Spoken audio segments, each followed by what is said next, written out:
Hello students, how are you? I hope everybody is fine. And now I think you are quite habituated with the online class, and as usual you have sit with copy, pen and book, and of course you can see that I think you are eagerly waiting for your first biology lecture, and that's in your screen. You can see that the first chapter, transport of food and minerals in plant.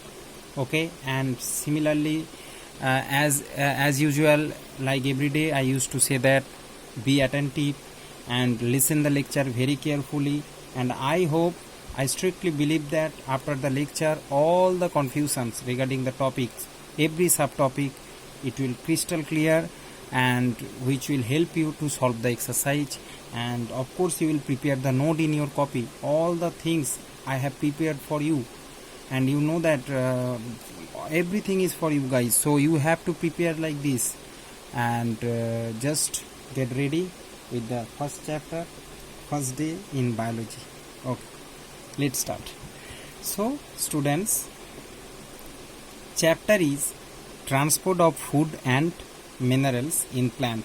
So by the name you can understand transportation of water or minerals or food, everything for the survival of a plant, whether in animals also. You know that what we are eating also, that food will just degrades into its simplest unit, and after the simplest unit reach to each and every cell, by some way that will reach to the all the cells in our body. Similarly for plants also, plants is performing photosynthesis, plant is performing transpiration. How this process will happen if the water is not reached to the leaf from the soil ground?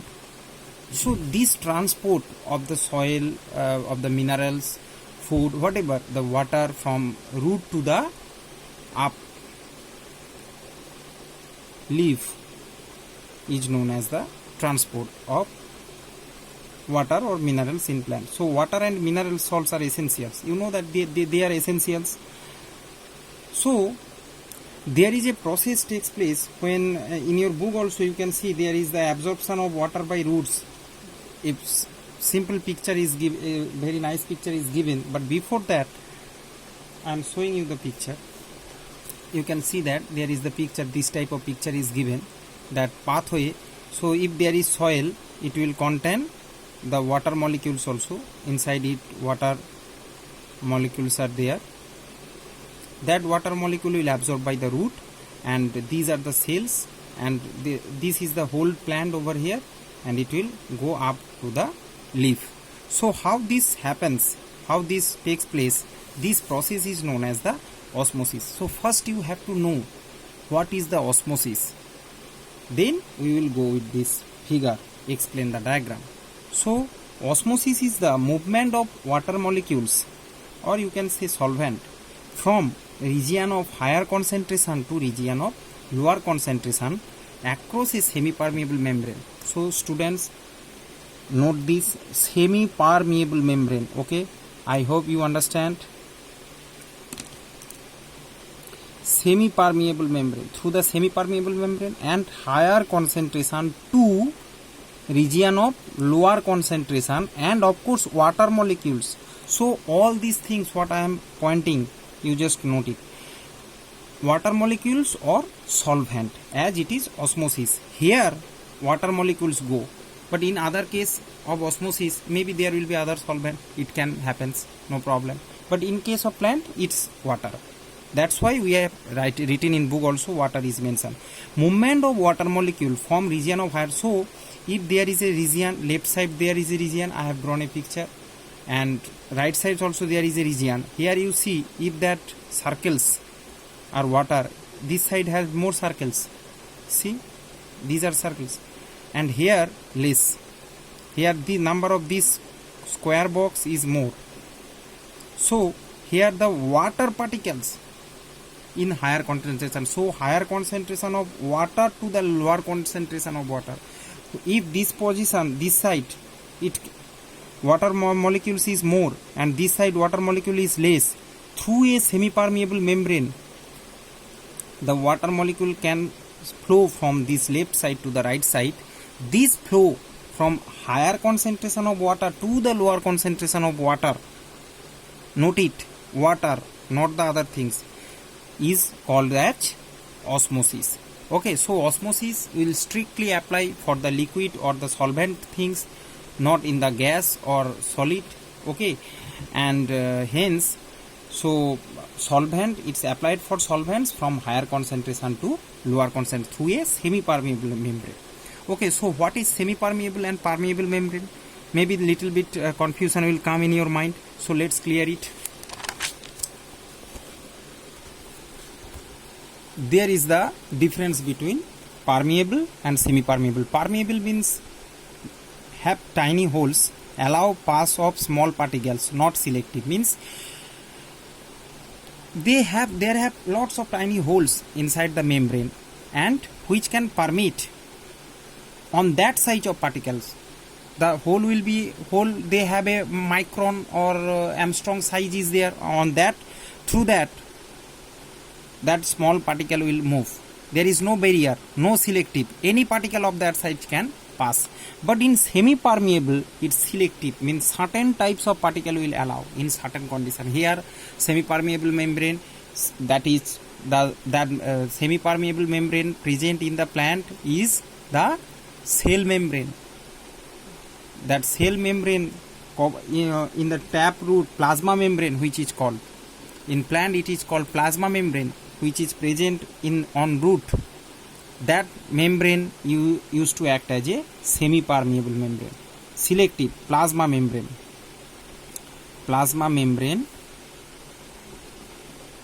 in plant, easy as for example. So semi-permeable may be different types.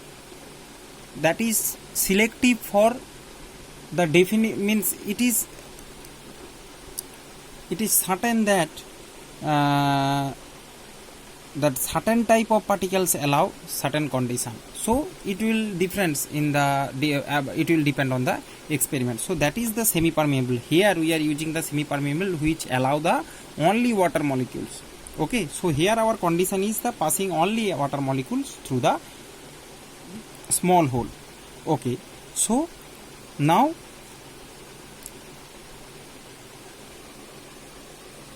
student, now in front of your eye you can see the picture, pathway water absorbed by root. So this is the root, here is the drawing you can see, and this is the epidermis layer contain plasma membrane. So this is the soil, this soil is containing water molecules. Okay, so when you know that generally the water molecules present in the soil is much more than the inside of the plant. Hence what happens, that from the higher concentration to the lower concentration, outside there is higher concentration, inside lower concentration, and this is plasma membrane. So what happens, osmosis. So by this process water molecules will enter through the plasma membrane towards the inside cell. These cells, these are also known as root hair. Okay, and here they will enter, and through it, when suppose in this cell, when the water molecule enter, what happen, in this cell there will be the concentration of water increase than this cell. By this way a pressure difference takes place, so water pass through this cell. Again here more concentration, here less, pass here. Again more concentration, less concentration, pass here. By this way a pressure difference takes place between the two cells, and by this way this pressure difference, that will root pressure, this is known as root pressure, that pressure will force the water molecule to go up to the leaf. So I hope it's clear, everybody it's clear that pathway of water absorbed by root, how the water absorbed by the root. By this way one cell to another cell, another cell to another cell, by this way it will slowly it will reach to the leaf. So this is the way how the water used to transport. Now students, we will proceed to the next topic, absorption of mineral salts by roots. So water, already we have discussed the process for the transport of water is known as the osmosis. Here two different process, the different process takes place.